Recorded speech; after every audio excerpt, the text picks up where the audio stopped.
Exposed to asbestos in service, you may qualify for VA disability. Asbestos is a naturally occurring mineral which is dangerous because it has the ability to break down into microscopically thin fibers. Since the fibers are so small, they can become airborne and get inhaled into a person's lung tissue. Once lodged in the lung, these fibers can cause many different diseases, some of which may be fatal. Because the U.S. Navy used asbestos more than any other military branch, Navy and Coast Guard veterans are more at risk for asbestos exposure. But there are many veterans in other branches of the military who have also been exposed to asbestos. Every sailor on a ship was exposed to asbestos at some point, but there were certain individuals at a higher risk based on their jobs. Below deck engineers, boilermen, pipe fitters, and machinist mates had more prolonged exposure compared to other sailors. Additionally, any veteran who served in Iraq or other surrounding countries should be tested for asbestos exposure, according to the VA.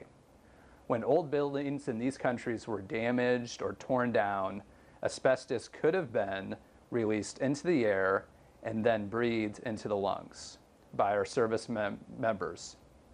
Exposure to airborne asbestos fibers can lead to any one of a long list of respiratory or gastrointestinal tract diseases, but the most common and serious diseases are lung cancer, asbestosis, and mesothelioma.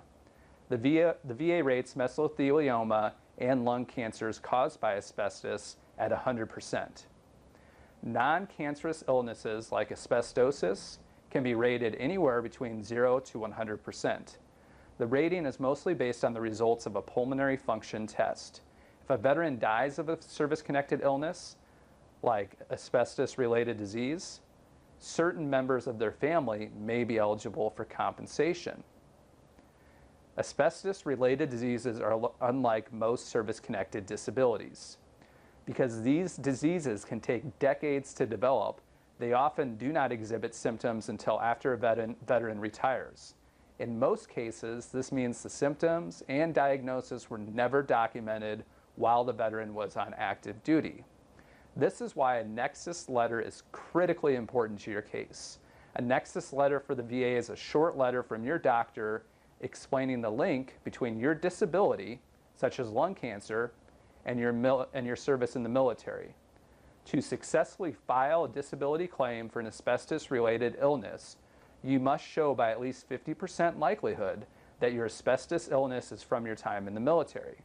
This means that you must submit a detailed accounting of your activities during your time in service, as well as sources of exposure during civilian life before and after your military service.